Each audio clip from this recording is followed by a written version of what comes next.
अस्सलामुअलैकुम सामीन। 23 रजबुल मुरज्जब और 13 जनवरी है। आज की खबरों की शुरुआत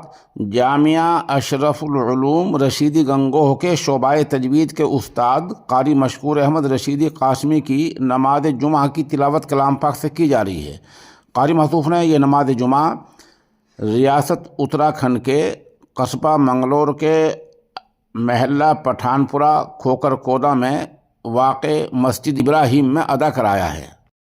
अल्हम्दुलिल्लाहि रब्बिल आलमीन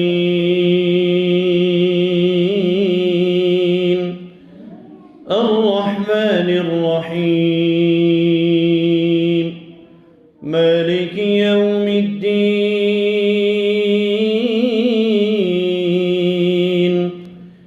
इय्याका नअबुदु व इय्याका नस्तईन اهدنا الصراط المستقيم صراط الذين أنعمت عليهم غير المغضوب عليهم ولا الضالين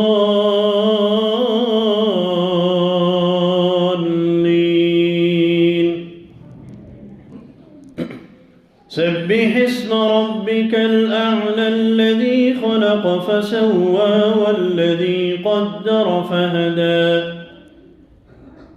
والذي أخرج المرعى فجعله غثاء أحوى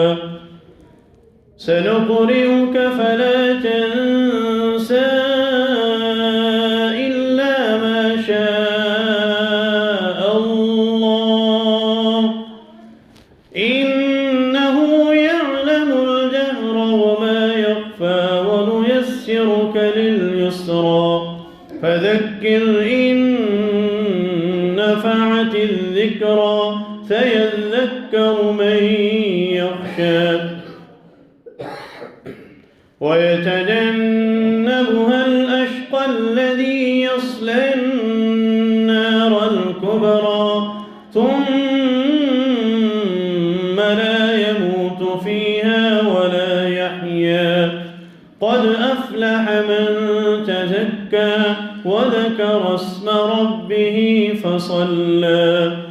بل تؤثرون الحياة الدنيا والآخرة خير وأبقى إن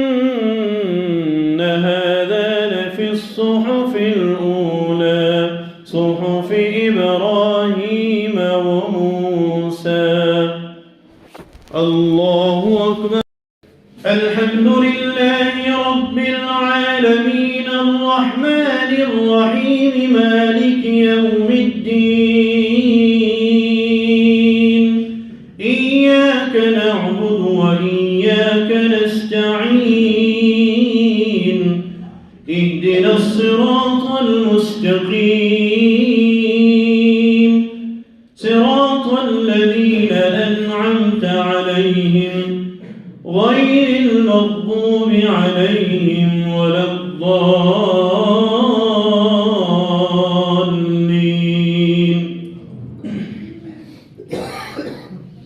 أفلا ينظرون إلى الإبل كيف خلقت وإلى السماء كيف رفعت وإلى الجبال كيف نصبت وإلى الأرض كيف سطحت فذكر إنما أنت مذكر لست عليهم بمسيطر إلا من تولى وكفر فيعذبه الله العذاب الأكبر إن إلينا